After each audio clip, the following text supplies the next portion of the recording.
O sertão tem um som característico ao amanhecer, um silêncio pesado, quase viscoso, que antecede o calor implacável.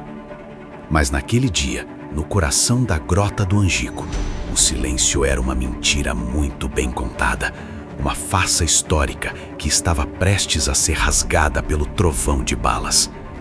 Ninguém esperava o ruído. Ele veio como um corte súbito na paz ilusória. O primeiro estampido não foi isolado, não foi um aviso tímido. Foi o prelúdio de um inferno coordenado, uma sinfonia de morte que calaria o rei do cangaço para sempre. Pense nesse instante, um único som poderoso, metálico e seco, que instantaneamente transformou a lenda em carne mortal e vulnerável. O que parecia imbatível, inatingível, de repente desmoronou sob o peso da munição governamental. E é precisamente sobre a fragilidade da invencibilidade que precisamos nos debruçar. O cangaço não era apenas violência e audácia, era, sobretudo, um exercício de astúcia e fuga constante. Lampião, Virgulino Ferreira da Silva, tinha construído um mito de invisibilidade, de um homem que podia materializar-se e desmaterializar-se no árido sertão nordestino. Ele era o fantasma que zombava das volantes, o gênio tático que fazia os governadores rangerem os dentes em impotência. Mas todo fantasma precisa de um refúgio, e todo mito de um ponto fraco. E o ponto fraco, o palco do seu inevitável ocaso, era aquele pedaço rochoso, escondido e traiçoeiro, na fazenda Angicos, no município de Poço Redondo, Sergipe, na fronteira com Alagoas. Um lugar que ele escolheu por sua segurança e que se tornou o centro de sua destruição. O ano era 1938. As tensões políticas ferviam no Brasil, mas o sertão parecia, para Lampião, ter chegado a uma fase de relativa calmaria. Ele já não era o jovem furioso e vingativo do início de sua carreira. Agora era um homem maduro, pai, vivendo sob a sombra protetora de um esquema de coiteiros leais e robustos. Seu poder era tanto que ele podia se permitir o luxo de parar, de acampar por dias, desfrutando da companhia de Maria Bonita e dos seus cangaceiros de confiança. Eles estavam em Angico desde a tarde do dia 27 de julho. A rotina estava estabelecida: cozinhar, limpar as armas, descansar e, talvez o mais perigoso de tudo, relaxar. A sensação de segurança era palpável, quase intoxicante. Quem ousaria, afinal, penetrar tão profundamente no território coberto por coiteiros? O grande problema, o conflito central que tecia a teia da emboscada, não estava na força das balas da volante, mas na falha humana e na traição sistêmica. O cangaço era um sistema baseado em lealdade e silêncio. Se essa fundação cedesse, tudo ruiria. E cedeu.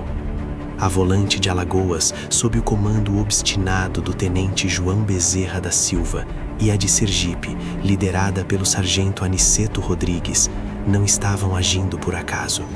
Eles tinham um mapa, um plano e, mais crucialmente, o timing exato.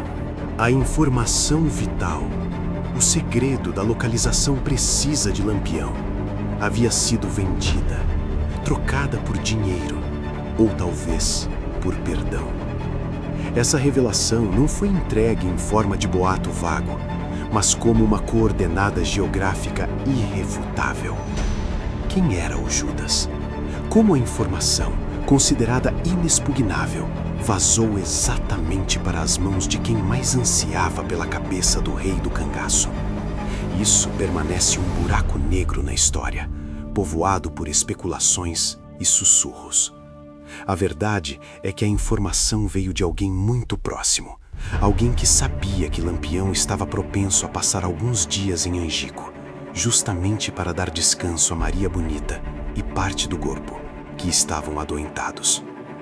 Esse relaxamento estratégico, esse momento de vulnerabilidade doméstica, foi o que selou o destino deles.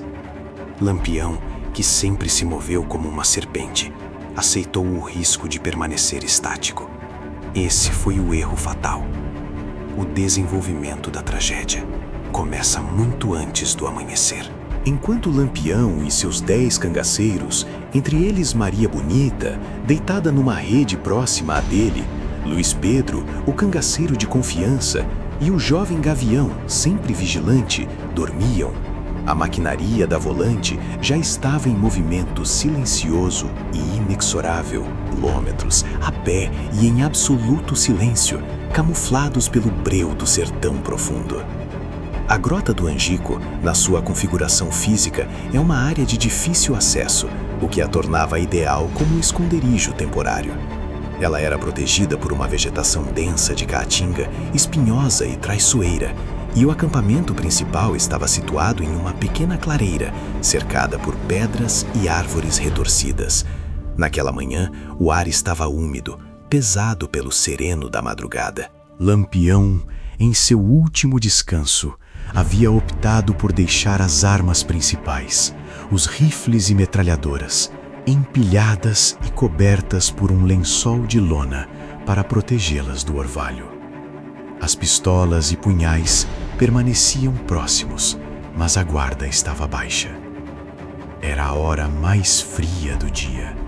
O cheiro de café queimado, preparado por um dos cozinheiros mais cedo, ainda pairava, misturado ao aroma de terra molhada e mato seco. Dentro do acampamento, a rotina de descanso era total. Lampião e Maria Bonita dormiam profundamente.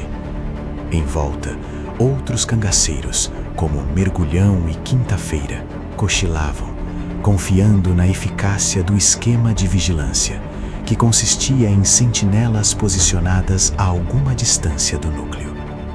Mas o sistema de sentinelas falhou miseravelmente. Seja por negligência, cansaço ou, mais provavelmente, por instrução direta da traição. A verdade é que quando o tenente Bezerra iniciou o movimento final, o acampamento estava vulnerável, como um ninho abandonado. O tenente João Bezerra, um homem magro, mas de fibra dura, tinha uma determinação que beirava a obsessão. Ele sabia que esta era a única chance e que o fator surpresa era tudo. A volante se dividiu em 3 grupos, cada um avançando em um arco diferente para fechar a saída da grota. Eles rastejaram, silenciando o mato seco sob seus coturnos com uma precisão cirúrgica. O peso da expectativa era esmagador para aqueles policiais. Eles caçavam Lampião há anos. Eles eram o braço da lei que finalmente confrontaria a anarquia em seu próprio ninho. Eles sabiam que um único tiro prematuro arruinaria a missão e resultaria em um massacre da própria volante pelas mãos dos cangaceiros despertos. Avançando em zigue-zague, aproveitando a proteção das formações rochosas e da caatinga espessa, o primeiro grupo, liderado pelo próprio Bezerra, alcançou uma posição de tiro elevada e dominante. De lá, eles podiam ver a clareira.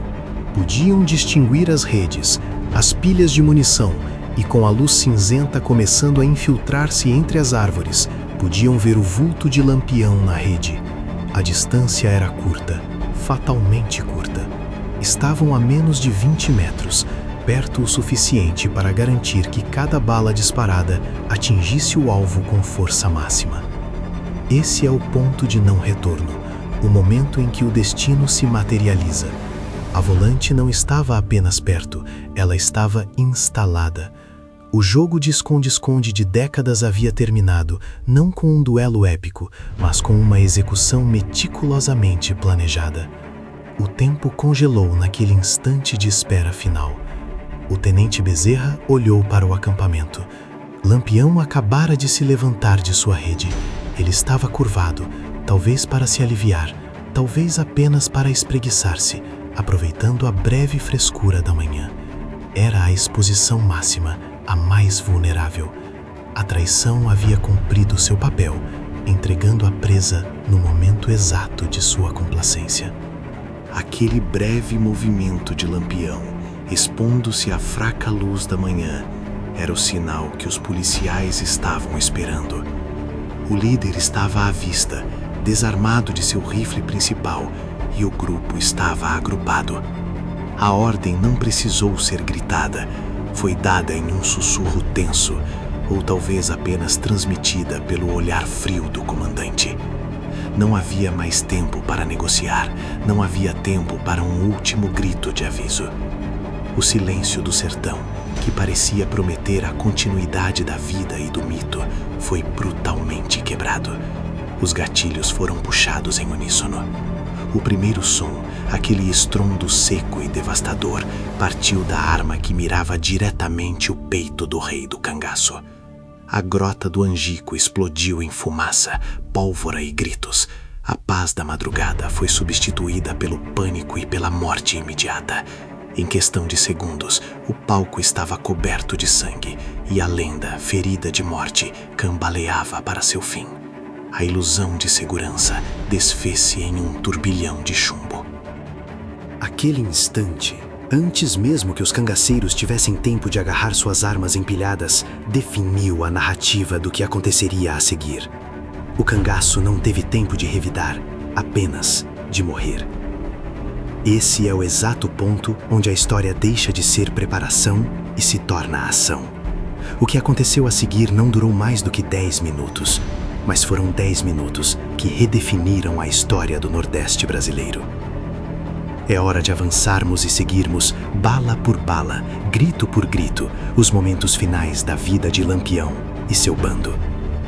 Sintonize na parte 2, onde detalharemos minuto a minuto a carnificina da Grota do Angico, o destino de Maria Bonita e o desfecho sangrento da maior lenda do sertão. O silêncio, quando veio, não foi um alívio, mas uma interrupção ensurdecedora. Era o vácuo deixado pela súbita erupção de chumbo, a ausência brutal do grito de pânico que havia rasgado a névoa da madrugada. Apenas instantes antes, Grota do Angico fervia em metal e pólvora, uma fornalha improvisada, onde o destino de uma era selado em menos de 10 minutos. O cheiro denso e metálico do sangue fresco misturava-se ao odor pungente da combustão incompleta, pairando sobre os corpos que jaziam inertes, misturados à terra. O primeiro gancho, o choque inicial que abriu a boca da emboscada, já havia ceifado a certeza. Agora, o segundo gancho se manifestava na inspeção fria e metódica dos volantes. Eles não estavam mais em combate, estavam em colheita. A tensão não residia mais na luta, mas no reconhecimento. Havia um medo latente, mesmo após a vitória. O pavor de que o rei do cangaço pudesse ter sobrevivido, de que ele se levantasse das pedras e continuasse a saga. A lenda era mais difícil de matar do que o homem. A contextualização era sombria. 28 de julho de 1938. Manhã escura. A Grota do Angico, no limite entre Sergipe e Alagoas, tornara-se o palco da derradeira tragédia shakespeariana do sertão. A elite do bando, pega em sono profundo, pagava o preço da arrogância e da confiança em sentinelas negligentes. O problema que escalara do conflito armado para a carnificina era agora a dúvida final. A missão estava cumprida. No meio do cenário devastado, jazia Virgulino Ferreira da Silva. Aquele que por décadas caminhara sobre o Nordeste como um espectro invencível, estava ali, caído ao lado da sua rede. Os ferimentos iniciais o haviam derrubado, mas foi a sairavada subsequente que garantiu a sua imobilidade. O homem que desafiou governos e se tornou um mito de resistência e terror, era agora apenas um corpo frágil, esvaecendo-se. Os open loops se fechavam de forma brutal. Onde estava a famosa coragem, dissipada pelo pânico e pela dor? Lampião, no final, gritava menos por vingança e mais por alívio da agonia. Ele não teve tempo de erguer a Mauser de ouro, de ditar uma última maldição. Ele foi reduzido a um instante de sofrimento. E Maria Bonita, o destino da rainha era ainda mais cruel. No desenvolvimento da progressão escalada da manhã, a atenção se volta para a clareza tática da volante liderada por Sargento João Bezerra. Eles não se apressaram, mantiveram a formação e garantiram que não havia sobreviventes capazes de revidar. Os gritos de misericórdia eram ignorados. Não havia espaço para negociação com a lei do sertão naquele momento. A ordem era a extinção. Maria Bonita havia sido ferida gravemente no quadril na primeira rajada, possivelmente por um tiro de fuzil ou talvez por fragmentos ricocheteados nas pedras. Ela estava incapacitada, incapaz de se mover para o abrigo. Testemunhos, muitas vezes divergentes e contaminados pelo tempo, sugerem que ela foi encontrada ainda viva, agonizante, implorando por socorro. Este é um dos momentos mais sombrios da emboscada. Alguns relatos indicam que ela foi executada ali mesmo, com golpes de punhal ou o tiro de misericórdia, para que não fosse Alguns relatos indicam que ela foi executada ali mesmo, com golpes de punhal ou o tiro de misericórdia, para que não fosse um fardo na jornada de retorno dos volantes. O fato inegável é que, ao lado de Lampião, jazia a mulher que ousou viver fora das normas rígidas da sociedade patriarcal do sertão, pagando o preço máximo por essa transgressão. Outros cangaceiros importantes caíram rapidamente. Quinta-feira, o braço direito de Lampião, Enedina, companheira de Quinta-feira, Luiz, mergulhão, e os líderes Sete Lagos e Macela. A carnificina foi total. Em menos de 15 minutos, o núcleo operacional do cangaço estava desfeito. A volante varria o acampamento, recolhendo os bens, as joias, as moedas, as armas, o tesouro acumulado de anos de pilhagem. Mas o prêmio maior era a confirmação dos corpos. O reengajamento na narrativa se dá quando o Sargento Bezerra, frio e impassível, chega ao centro da grota e observa a cena. Ele sabia que o triunfo era monumental, mas faltava a prova irrefutável para os céticos, para os que alimentavam a mística de Lampião. No Nordeste, a morte de um cangaceiro famoso só era crível se a cabeça fosse exibida. Chegamos ao clímax, o momento que define a barbárie e a vitória do Estado sobre o mito. O Sargento Bezerra deu a ordem que ecoaria pela história: cortem as cabeças. Este ato final não foi um impulso de crueldade momentânea. Foi uma declaração política e militar. Era necessário desmistificar Lampião. Um homem decapitado não pode ressuscitar, não pode inspirar mais medo. O medo agora seria o medo da repressão do Estado. O procedimento foi grotesco e rápido. Com facas de mato e, segundo alguns relatos, até mesmo o facão de Lampião, os corpos foram mutilados. A cena é indescritível em sua selvageria. As cabeças de Lampião e Maria Bonita foram as primeiras. Lampião com o rosto ainda parcialmente reconhecível, mas já manchado pelo sangue seco e pela terra. Maria Bonita, um retrato da tragédia, a vida esvaindo-se dos traços. 11 cabeças, no total, foram separadas dos troncos. O loop final se fecha com a manipulação dos despojos. As cabeças foram colocadas em sacos de sal e cal para retardar a decomposição, e foram iniciadas a jornada macabra. O triunfo precisava ser publicitado. A conclusão é imediata e definitiva. O cangaço, como força organizada, acabou ali. A Grota do Angico não foi apenas o fim de Lampião, foi o epílogo violento. Maria Bonita, um retrato da tragédia, a vida esvaindo-se dos traços. 11 cabeças, no total, foram separadas dos troncos. O loop final se fecha com a manipulação dos despojos. As cabeças foram colocadas em sacos de sal e cal para retardar a decomposição, e foram iniciadas a jornada macabra. O triunfo precisava ser publicitado. A conclusão é imediata e definitiva. O cangaço, como força organizada, acabou ali. A Grota do Angico não foi apenas o fim de Lampião. Foi o epílogo violento de um fenômeno social que durou décadas.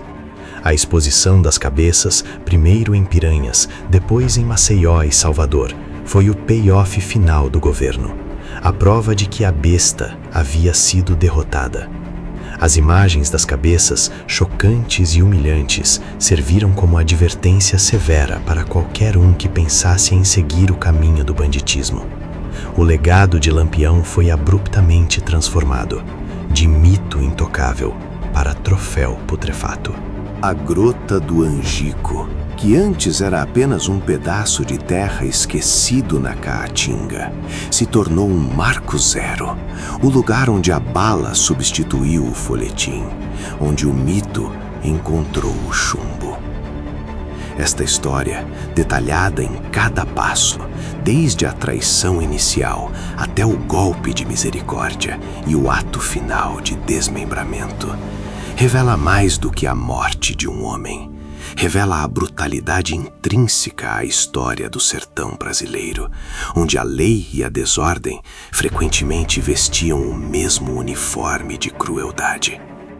O minuto a minuto da emboscada de Angico é um lembrete vívido de que lendas, por mais resistentes que sejam, são vulneráveis a um plano bem executado e a um momento de descuido fatal. E se você busca entender a fundo as complexidades morais e históricas que levaram um homem como Virgulino Ferreira a se tornar o rei do cangaço, e por que a sua morte exigiu tal exibição de poder por parte do Estado, eu o convido a se aprofundar nos bastidores desta história.